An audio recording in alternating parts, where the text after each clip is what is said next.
Hello, Pascal Math. We hope you had an awesome 16-17 school year. We are excited about several updates that were made to Canvas for the 2017-2018 school year.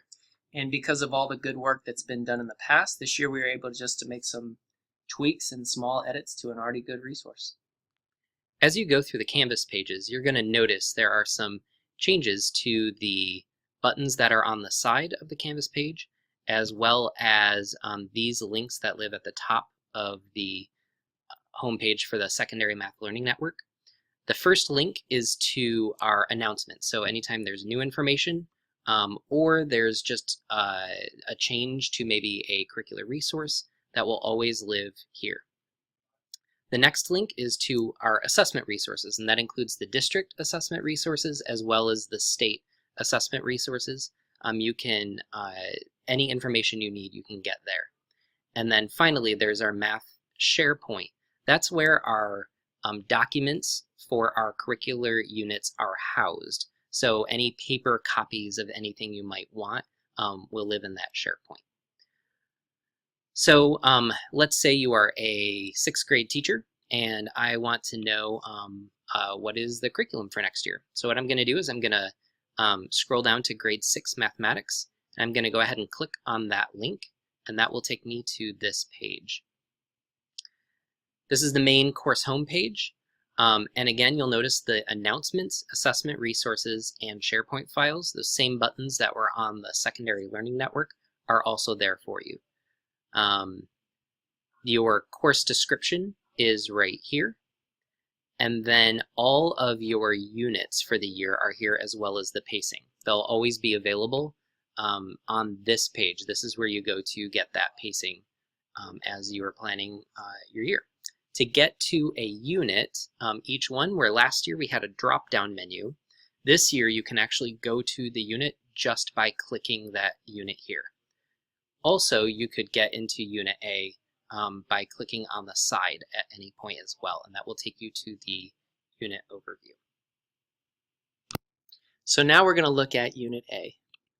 The big update that you'll notice on the unit overview page is that we've added the aspect or aspects of rigor for emphasis for each of the standards.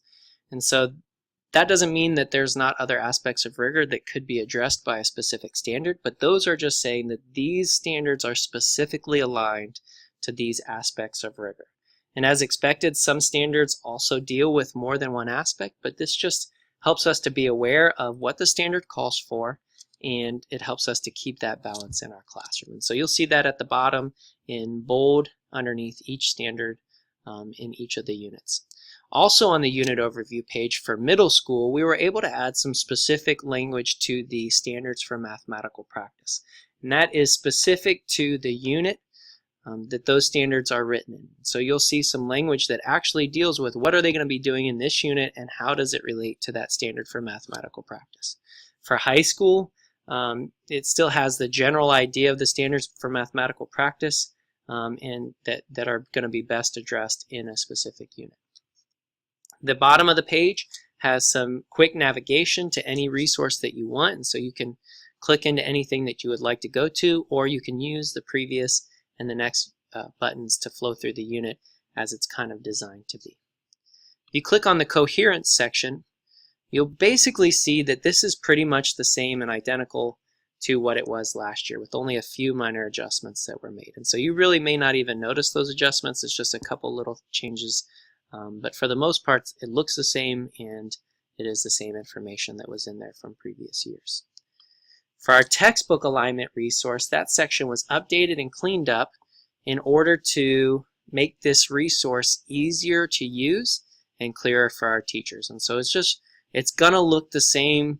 The markings will be the same, DNM, PM, and M, but some of the language is just a little bit different so that we can just make sure that it's clear exactly what it's saying and it's easier to use as you're going through those things. Now we're going to go ahead and look at the resources section of Unit A. And so here we still have the tasks. These are things that have been vetted by a curriculum team that we definitely want you to be able to just print off and use with students.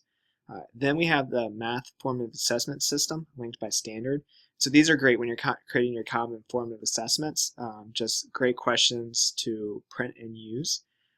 and also you can use them as their intent with the math formative assessment system as well. We also have additional resources. These are things that might need a little bit more love. Maybe it's a good idea, has some things, but there might be a little bit more editing that has to go into implementing one of these in the classroom. And so that's our resources. I'm going to click over the unit scale. Again, this is the unit as an overview, and so what we did was just clean up what was there. And our goal really is to help you create better learning targets for your students. And so they're broken down by standard here on the end, so you can see the different learning targets and what standard they're tied to. We also have a sample learning progression scale still.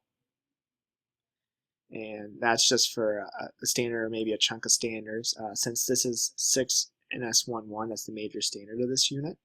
So that's worthy enough of a scale. And so we have an example here, or just a sample, that you can also download and make it your own, make it work for your students. And we also are still big believers in Smith and Stein's 5 practices. That might be that purple book we reference all the time. And so here's the anticipation guide. So we took one of the tasks from the task section I just showed you, and we planned it out of, how this might go down in the classroom. Like, what are some anticipated strategies? How will students respond? What are some misconceptions that we can use for a springboard for learning? And so all that's included in the anticipation guide here. And so this is a sample again. Print it off, make it your own, and then and hopefully you'll continue to use this framework for other tasks that you pull off in your classroom. The last piece is the teacher printables. And so on the teacher printable page, we just clicked through a lot of information, and there were some videos included for the standards. And but for those that still want the paper copy, or maybe you want to print the anticipation and all that, right here, if you click onto Unit A, it'll open up in a new tab. And here is the Word document version of our curriculum. And so as you can see, it has the overview, has the standards for mathematical practice, coherence, some resources with the textbook alignment, additional resources that have the common formative assessment questions in there, the unit scale that again can be printed off for the teacher, and the sample learning progression scale that can be printed off for students, as well as that anticipation guide that we, again, want to encourage you to print off and use as your organizer for when you pull off this task in the classroom. If you have any questions, please let us know. Also, please continue to send feedback using the curriculum feedback link on our Secondary Learning Network Math homepage. Thank you for making PASCO Math more awesome.